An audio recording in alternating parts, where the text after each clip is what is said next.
Good morning, good afternoon, good evening. My name is Jason Williams, and I'm with my tag team partner, Blake Castetter. And we are the Sunday Funday guys. Blake, Sunday six pack. That's right. Week 11. Let's make some money. That's what we always try to do. But does that ever? Oh, let's talk. What happened? What happened to your bet on Thursday? Oh, come on, man. Come on. You know I had to bring it up. You were close. So Come on. close. Tell the people what they want to hear. Too many legs. Listen, just like everybody else in America, too many legs. That's it. Everybody else is feeling your pain, so you're good, right? Yeah. Yeah. How does Drake May end up with 2 rushing yards? Very good question. I don't remember the stat that I sent you, but I looked it up. Yeah. How many times has that happened? Never. His previous low was 11. In his career, he's hit 14 one time, 13 one time, 12 one time, and 11 two times in 23 games. And the 1 week I need him to get 15, he gets me 2 and blows up my entire freaking parlay. How much? What were the numbers? Like how much and how much were you going to win? Oh, I don't remember. It was I had it boosted on DraftKings, and then a couple $100. It was a $5 bet, and it was plus 1,300. Oh, so yeah, upwards of $100. Yeah, you can come with some cash. $100, $100. Well, unfortunately, Blake, Thursday did not work out for you, but we are back, and hopefully, the bets that we're going to give our folks will work out for them this Sunday. I'm going to go ahead and kick it off, and my first bet, again, I'm using FanDuel, is Devon Achane over 79 rushing yards at minus 114 against the Commanders. Mr. Achane came off a 22-carry, 174-yard performance last week, and he's going up against the Commanders this week. The same Commanders defense who gives up an average of 134 yards rushing per game. 134. Kind of bottom in the league. And I mentioned this earlier last week, 174, and the over-under is 79. So last week he had 174. The Commanders give up 134, and the over-under is 79. So I think it's a great pick. I'm not saying it's a lot because we all know we thought Drake May was a lot. But 79 yards rushing for Achane, the way he's been running the ball and the way Miami feeds in the ball, man, it's awful. It's too good to pass up. Too good. I saw the Commanders have allowed 3 different running backs to have 100 or more yards against them in their last 3 games. Even more stats. There you go. And Achane's just been on fire. Yeah. He's been, you didn't know coming into the year how he would do because he really had that injury. I mean, he is, he's their only consistent weapon. Mm-hmm. We know Tua can be up and down, but Achane, even Waddle can be up and down, but Achane's been more consistent than anybody. So Waddle's dependent on Tua. Yeah, exactly. Totally right. So Achane over 79 yards rushing, minus 114 against the Commanders. My first pick is Caleb Williams over 4.5 rush attempts. Stealing money.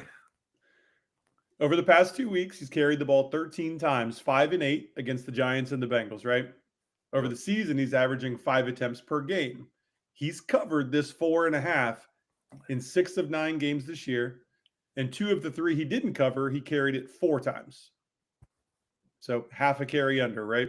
Right. This week, another run in with the Vikings. Mm-hmm. Last time he played the Vikings was week 1. He carried the ball 6 times. Oh. On the season, here's where the metrics get important. The Vikings lead the league in 2 key metrics. Blitz rate at 59%. Yep. Pressure rate at 44%. I think that's going to cause Caleb to have to run around, use his athleticism, get out of the pocket, and probably scramble a couple extra times that are not designed runs. Totally agree. Yep, I agree 100%. I went to the Bengals game, saw Caleb run around like a madman. He's running around more, but he's more strategic this year. He's not taking sacks. He's running to get yardage instead of running to try to throw the ball. He's a couple reads and then he's out. But it's 4.5. Is that right? It is right. Wow. That is very interesting. That is I'm liking that one a lot, buddy, which leads me into my second one this week, which is Caleb Williams over 21.5 rushing yards at minus 114 against the Vikings. Again, we don't prepare to. Is this the first time you saw this? Yeah. Yeah. Well, we don't. Again, folks, we don't necessarily look at anything literally until we are literally about to start the show. And I saw Blake's, and I was like, oh, well, we both like Caleb this week. So Blake likes Caleb in terms of carries. I like Caleb's number 21.5, the over rushing yards, minus 114 against the Vikings. Excuse me. Caleb in his last 3 games, Blake, 63, 53, 24. Again, over under 21.5. One last thing to your point. In week 1, Caleb rushed the ball 6 times for 58 yards. Again, I'm not gonna go into too much detail because you went into it pretty good for me. But I feel like this is another safe pick along with Achane. Yeah, I mean, our picks and the details kind of help each other. Yeah. So Caleb Williams. Do you think he gets over his touchdown number, which got to be 1.5? Do we think that against the Vikings, or we're staying away from that? Just to thought something different. Stay away from it. I don't know. Yeah. You don't know? Okay. I'm not sure. I don't think I would play it at all. Okay. Just fair enough. Because since we love the rushing, we got to talk a little bit about the passing. He is a quarterback. But, yep. Caleb Williams over 21.5 and Caleb Williams over 4.5 rushing attempts. Go, Caleb. I got a couple like that. My next one, Christian Watson, I've got again later in the show. Yep. Over his longest reception of 22.5 yards. Uh-huh. Now, I mean, I get why we don't love in fantasy as a quality starting, but he's going to have some success. Yeah. He's going to have success against the Giants defense that's allowing the 5th most receiving yards per game to wide receivers. Mm-hmm. How'd they get there? 14. Yes, 14 receptions of 20 or more yards. Wow. On the season? Nope. That's in their last 5 games. Wow. So on paper, this looks good, right? Sure. Watson also is coming back with the juice. Since he's been back these past 3 weeks, his snap shares continue to increase. 56%, 66%, and 82%. During that span, he's covered this line in all 3 games. Longest reception of 33, 52, and 25. His average reception on the year, 23.5. Wow. Which also covers the line. His ADOT, average depth of target, sure, 25.9, which also covers the line. Add in the injury bug in Green Bay at the receiver and tight end position. There's going to be more targets coming his way. He might not only be primed for a big play covering this line, but possibly a big day. So you're thinking possibly covering the yardage, whatever that over-under is? Did I include that? Yeah. Yeah. Another line I like, Christian Watson over 39.5 yards. We'll get to that. You'll give us more stats on that. No, I don't have to. I just gave you everything you need to know. 2 catches. Perfect. Well over it. Perfect then. We talked about Jordan Love and his struggles. Christian, what's his 3rd or 4th game back? Christian Watson? This will be his 4th. 4th game back. And you can kind of see the progression in terms of him getting used to kind of getting his legs under him, so to speak. So I think Green Bay is best set to just make him their number one because that's what he was before he got hurt. He was their number one target for sure. I think that's been their problem. I think waiting for Christian Watson to get back up to speed has cost him. But to your point in terms of the yardage and all the stats you laid out, and then his numbers, I think they're going to continue to go up. So again, if you're looking for a receiver, I mean, if you don't have him and he's still on your waiver wire, which I doubt, you definitely might want to get him and stash him a little bit just to see the progression week to week to week. To your point, I agree with you. I think he has a big game this week. I think he has a huge game. He could be a league winner on the fantasy side of things if you scoop him up and he just continues in this trajectory. Yep. You can say you heard it here, folks. Heard it here first. My last bet of this week is none other than Baker Mayfield over 1.5 touchdown passes at plus 134, which is kind of surprising. Money. Yeah, plus money. This one was a shock to me. Again, I know the Bills D is pretty good, but Blake, remember you outlined in our last episode, but maybe that's not necessarily the case in terms of defense. The stats look great, but you made the case why you would start Baker this week. And I'm rolling with what you said. So I'm rolling with shaking Blake and shaking Bake this week. Give me Baker Mayfield plus the 1.5 touchdown passes over this week. I think I'm not sold on the Bills defense. I'm not sold on the Bills. I think Tampa and I think Baker will have a field day against that defense. I like it. Yeah. I think the Bills, like I said in our last episode, the Bills have padded their numbers by playing, for the most part, crap quarterbacks. Yep, subpar quarterbacks. And Baker is by no means subpar. So I like that. I couldn't be upset about 1.5 at plus money. I know I could, but I was a shocker. I was like, am I missing something? Baker So Mayfield? I went back and forth on my last pick. Yeah. I mean, I had multiple things plugged in, but I keep coming back to George Pickens over 65.5. Okay. Since Lamb's return, everyone was concerned what was going to happen to Pickens' target share. Was he going to be involved in the offense? Lamb comes back. He's done nothing but continue to be involved in the offense. He's covered this line of 65.5 in the last 4 games, right, with CeeDee Lamb back. 79, 78, 82, and 168. This week he's got the Raiders, bottom 10 pass defense. They run cover 3 at an average of 45%. That's the second most in the NFL. Any idea who excels against cover 3? George Pickens. George Pickens. He's winning matchups against cover 3 at the 5th highest rate in the NFL. Remember how I just mentioned he got 168 yards? Yep. Yeah. That was against the Panthers in week 7, who ranked 3rd in cover 3 rate, where he went 9 for 168 and 1. He had a game. I think he's in line for another game. So you're totally on the Pickens train. What about receptions? Are we feeling good? Yeah, keep on scrolling. Let's other lines that I do like. George Pickens over 4.5 receptions. All my notes say C above. Nice. Everything I just said is all you need to know. Exactly. Other ones? Other lines that I like. Yeah. Trey McBride, anytime touchdown at -120. The obvious to this is Trey is clearly Jacoby's favorite target. Right. Since he became the starter in week 6, he's had 8 receptions or more in 3 of 4 games with a 26% target rate. This week, the Cards don't have Zay Jones and they don't have Marvin Harrison Jr. So that target share has to go up. There's going to be more concentrated passes coming his way. The not so obvious, without Fred Warner, the 49ers have struggled to cover tight ends. They've allowed 3 tight ends or 3 touchdowns, 2 tight ends in the past 2 weeks. Trey McBride has scored 5 weeks in a row. There you go.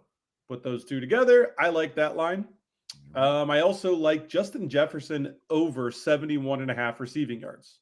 This line started at 69.5. So the people, the bettors, like this, which is why that line keeps moving up. Back-to-back disappointing games for him. Still very involved in the offense. I mean, 64 targets over his last 6 games. He just doesn't produce it. It's weird. 12 targets last week against Baltimore. Right. This week he's got the Bears with very favorable matchups based on PFF and the corner grades. The Vikings have lost 3 of 4. Next week they travel to Green Bay and then Seattle. So this is like must win for them. They have to win this week. Have to win this game. What do you do when you have to win? You throw to your stars. Exactly.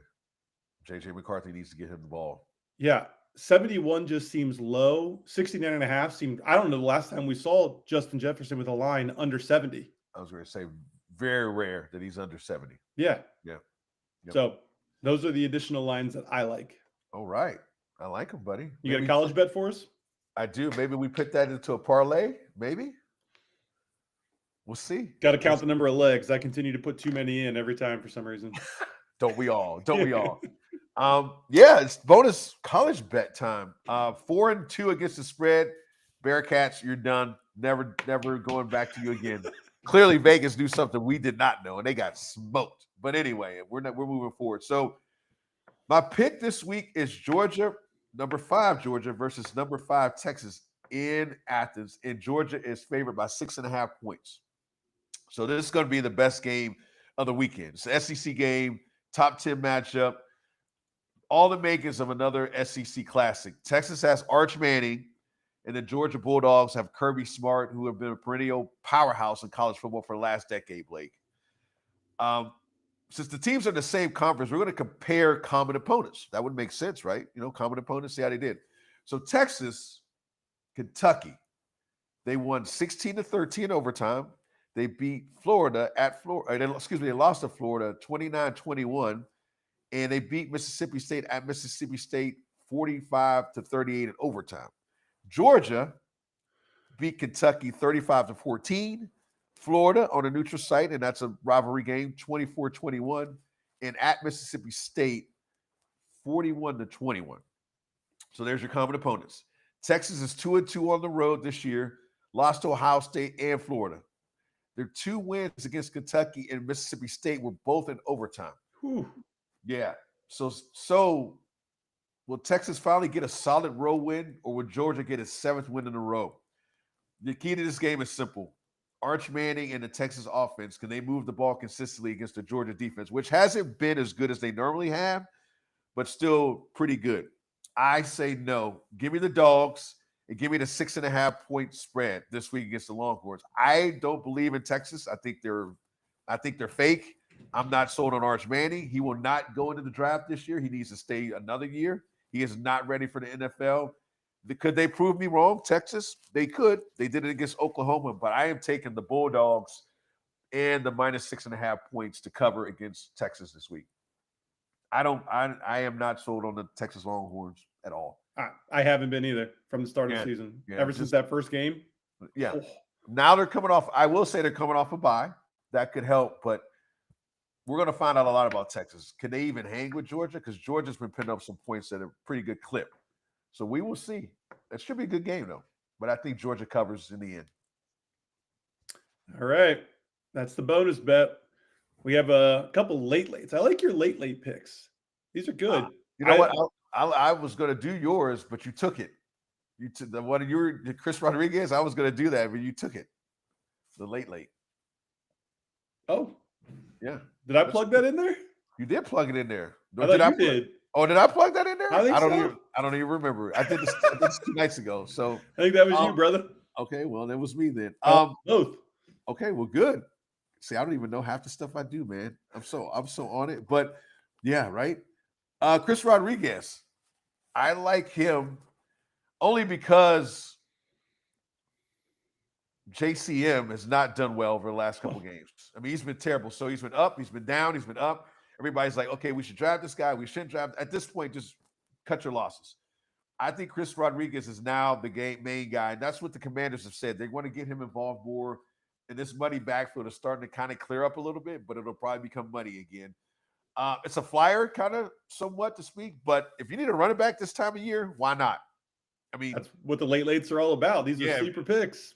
So if you need a running back, Chris Rodriguez probably would be my top guy. I actually picked him up in one league, and then I dropped him because I saw that Pacheco was out and Kareem Hunt was out there. I saw that. You saw that. You were on that. That came out quick. That came out, and Jason was in. Seconds. Well, when you're the commissioner, you see it, hear it all, buddy.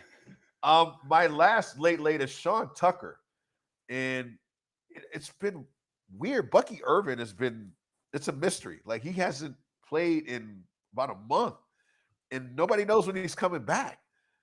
And obviously, Rachaad White is the number one guy. No question about that. But Sean Tucker, I mean, he's one injury away from getting a lot more carries. Now, in his last 2 games, he's had 12 and 9 carries. He has scored a touchdown.